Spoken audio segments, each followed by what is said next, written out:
quando se descobre que tem um bebê a caminho, várias preocupações surgem. E uma delas também é a preocupação com o desenvolvimento das crianças. E hoje a gente vai te contar que a gente pode auxiliar o estímulo da criatividade, do desenvolvimento dessa criança através dos ambientes construídos. E aí, em especial a Semana da Criança, a gente resolveu trazer essa filosofia, né, Montessori, para compartilhar um pouquinho com vocês sobre esses espaços que respeitam muito o ritmo da criança e as necessidades que ela vai tendo ao longo do tempo. E aí, de cenário, a gente está aqui no quartinho da Alice, que a gente tem algumas estratégias aqui aplicadas, né, estratégias montessorianas, e tem um tour completo já aqui no canal nesse ambiente, então se você não viu, vai lá e assiste.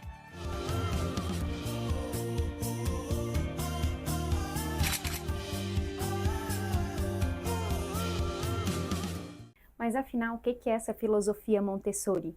E para a gente entender isso, a gente tem que entender o pensamento da criadora, né? A italiana Maria Montessori acreditava que o livre brincar e a exploração do espaço contribuíam para essa criação, para essa educação da criança, onde ela realmente vai explorar todas as suas possibilidades, transformando o espaço nessa terceira dimensão educativa. E a ideia é permitir justamente que as crianças desenvolvam suas habilidades cognitivas, motoras, sociais, de interação, e além disso, a sua criatividade, curiosidade, através do contato dela com o espaço. E o uso dessa filosofia tem muitas vantagens, né, na educação da criança, para o crescimento dela. Um dos principais que a gente vê e gosta de utilizar nos projetos é porque dá autonomia. Então, tudo que a gente puder deixar à mão ou facilitar para a criança desenvolva aquela habilidade sozinha, a gente pode trazer isso para o espaço. A gente está aqui no quartinho da Alice, por exemplo, ele não tem todas as estratégias Montessori que eu gostaria. Até quando ele foi pensado para ser o quarto do Antônio, ele tinha mais.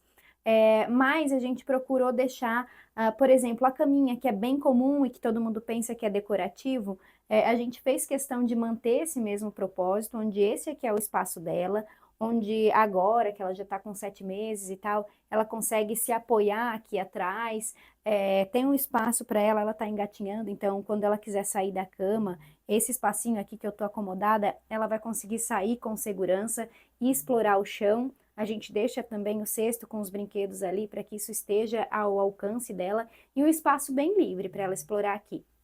À medida que ela for crescendo também, as prateleirinhas que ficam mais ao alcance dela vai permitir com que ela escolha, né, os brinquedos que ela quer utilizar, e a gente também pode ter alguns livros ou alguns brinquedos que também sejam Montessori e colocar aqui. Porque na organização do espaço, tudo que está mais à nossa mão, a gente tende a utilizar mais. Então, isso também vai ajudar para que a criança consiga fazer essas escolhas, né? Do que brincar, do que vestir. No armário também a gente tem essa proposta de ter portas com abertura mais abaixo para que a criança consiga ter esse acesso também e poder saber se vestir e tal. Outras coisas que a gente poderia colocar aqui nesse espaço e que tinha no quartinho que era, quando era do Antônio, que não tem hoje, são as barrinhas de apoio, né, para ajudar na locomoção dela, para ela ir aprendendo a se levantar e utilizar com segurança, e também o espelho. Por que o espelho é importante? Para que a criança se entenda, né, como ser único. Então, essas estratégias conciliadas no espaço trazem essa filosofia mais forte. E pensar também na composição desses mobiliários, na verdade, do ambiente como um todo, né? Trabalhar com materiais diferentes e interessantes para a criança, para gerar uma certa curiosidade e estimular os sentidos dela. Então, do toque, trabalhar com texturas que sejam diferentes, diferentes tipos de tecido, a questão do visual, então, cores, para que a criança tenha percepções diferentes mesmo. E, claro, uma atmosfera gostosa, que faça sentido para essa fase do desenvolvimento, né? Então, texturas mais amadeiradas, materiais mais quentinhos, vão fazer ter uma experiência muito mais completa dentro do espaço. E as estratégias Montessori, elas podem ir muito além do espaço do quarto. Podem não, eu acho que devem, porque assim a criança vai entendendo qual o seu lugar em cada parte da casa, ou assumir as suas próprias responsabilidades também. Então, supondo que os pais, né, vai também dessa característica de como os pais lidam com a casa e o quanto eles querem oferecer de autonomia para a criança.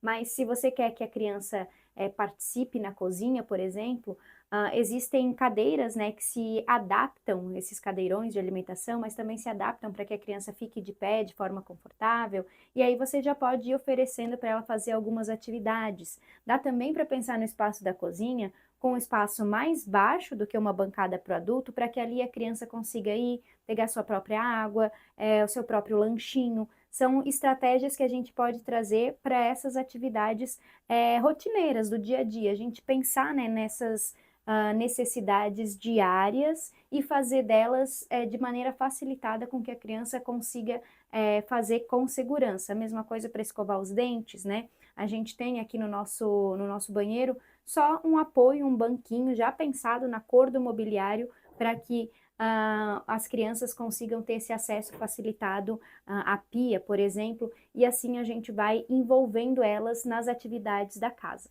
E além dessas estratégias, algumas outras que a gente consegue implementar também para a criança já ir entendendo a sua responsabilidade. E que toda ação tem uma consequência. Então, por exemplo, deixar um cestinho mais à mão ou gavetas mais baixo, para que quando ela tire os brinquedos e faça a baguncinha no espaço que for, tanto no quarto ou numa sala de estar, por exemplo, que ela saiba que ela tem que devolver para o lugar de onde foi tirado. E assim ela tem essa autonomia para fazer isso de forma mais independente.